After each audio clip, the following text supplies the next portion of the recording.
نحمد ونصلي على رسوله الكريم أما بعد أعوذ بالله من الشيطان الرجيم بسم الله الرحمن الرحيم كل نفس ذائقة الموت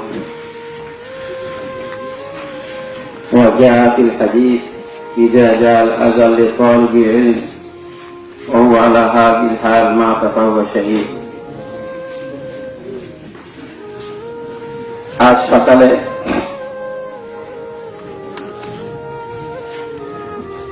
ফজরের নামাজের পর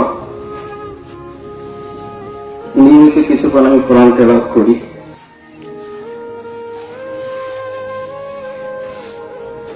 তো আজকেও সকালে কোরআন তেলাওয়াত করিয়া ওইখানেই বসেছিলাম, হাতে কোরআন শরীফ ছিল। এলান হলো একটি শোক সনদ শুনলাম। শোক সংবাদকে সবগুলোই খেয়াল করে শুনি, কে দুনিয়া থেকে বিদায় নিল। কিন্তু যখনই শুনলাম জামাতের শ্রেণীর ছাত্র ইয়াকুব আর দুনিয়াতে নাই, দুনিয়া থেকে বিদায় নিয়েছে, বিশ্বাস হইতেছিল। অনস্তাদের কাছে ফোন দিলাম, ঘটনা সত্য, এই এখন ইত্যাদি স্বীকার করছে।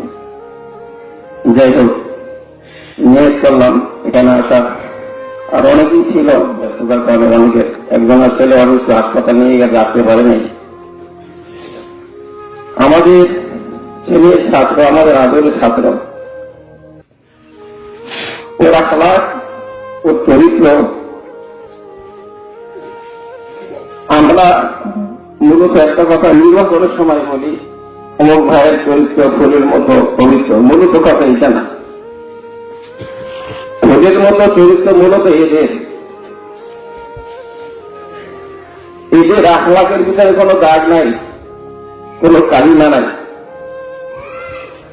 সকল ওস্তাদের খেদমত করার জন্য চেষ্টা করতেন, সবাইকে খেদমত করতেন, সবার সাথে ভালো সম্পর্ক রাখতেন। আল্লাহ পাকের যে বিধান, সে বিধান তো লঙ্ঘন আমরা করতে পারবো না।